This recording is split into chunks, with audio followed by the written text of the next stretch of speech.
Shalom, shalom bien-aimé, shalom peuple de Dieu, on y est, c'est presque la fin. Papa Stache vient en ce jour encourager quelqu'un et prier pour une autre personne. Le cordon d'argent n'a pas été débranché, c'est-à-dire Dieu n'a pas débranché l'âme et nos corps. C'est-à-dire, il nous a accordé une grâce particulière. Nous sommes au mois de novembre, presque à la fin de cette année 2022, par la grâce de Dieu. Je voudrais dire à une personne qui avait beaucoup espéré, vraiment on a beaucoup espéré dans cette année 2022, il y a eu des jeûnes de prières qu'on a fait, on continue à le faire, mais Dieu a permis de diverses circonstances qui nous ont peut-être blessés ou des circonstances qui nous ont fait pleurer. Mais ce qui est vrai, ce qui est certes, la grâce de Dieu nous a été surabondée. C'est-à-dire que Dieu nous a donné vie. Dieu a fait que nous soyons ce que nous sommes aujourd'hui. J'aimerais fortifier une personne. Vous savez, on ne peut pas finir une année aussi longtemps qu'on n'a pas encore proclamé que c'est la fin, c'est la date du 31 décembre. Il faut toujours espérer en Dieu. Il est le chef et le consommateur de ta foi. Et surtout, tu ne peux pas entrer dans 2023 sans projet. D'abord, il y a la confiance en Dieu, il y a un projet, il y a la détermination, il y a la persévérance et il faudrait toujours avoir la foi en Dieu, ce qui produit le succès. Le succès pour aller au ciel, le succès pour la réponse ou les réponses que vous attendez tant. Moi, je dis que tout est possible. L'an 2023, c'est une année où nous la déclarons, c'est l'année des livrets et du bleu. Dieu est tellement merveilleux. C'est-à-dire, si vous allez dans Matthieu, nous sommes dans Matthieu chapitre 13, du 25 au 30e verset. Matthieu 13, 25 à 30. La Bible parle des livrets qui a été sémé dans un champ de bleu. Vous voyez, la Bible dit que le serviteur s'était endormi, s'était assoupi au sommeil, dans le sommeil, et l'ennemi est venu planter, livrer là où se trouvait le bleu.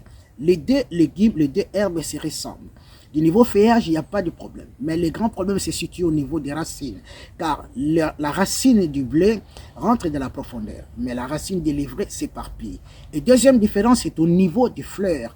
Parce que quand elles croissent, vous verrez que c'est semblable. Mais normalement, quand ça fleurit, là, vous comprendrez que c'est différent. Et la troisième différence, c'est au niveau de la poudre. Le blé produit la farine, mais par contre, l'ivraie produit du poison. Mais la Bible dit, laissez-les croître ensemble. Si en 2022, jusqu'en 2023, jusqu'à ce que Jésus-Christ revienne, si vous voyez un homme de Dieu mettre quelqu'un dans des réseaux sociaux, parce qu'il est un faux homme de Dieu, cet homme-là peut être un homme de Dieu, mais il est immature.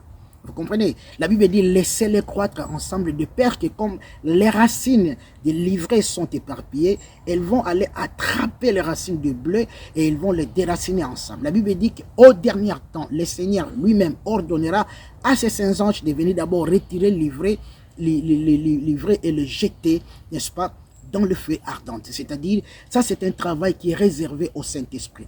Vous avez été découragé par des publications, vous avez été découragé par des méfaits, par la guerre, par la famine, par les difficultés où vous avez été buté avec, laissez-moi vous dire que ces choses-là ne puissent pas vous troubler. La Bible dit dans Jean au chapitre 14e, au premier verset, la Bible dit que votre cœur ne se trouble point. Croyez en Dieu et croyez en moi, dit le Seigneur. Alléluia. C'est bientôt la fin, mais ce n'est pas encore la fin. Un miracle était possible. Et quels sont tes projets? Quel est le projet que tu as planifié pour l'an 2023? C'est possible. Fais de l'Éternel tes délices et il te donnera ce que ton cœur désire. Dit les Écritures et la Bible nous le confirme en disant que si nous demandons, Dieu nous donnera ce que nous voulons, afin que ce que nous voudrons, afin que nos joies soient parfaites.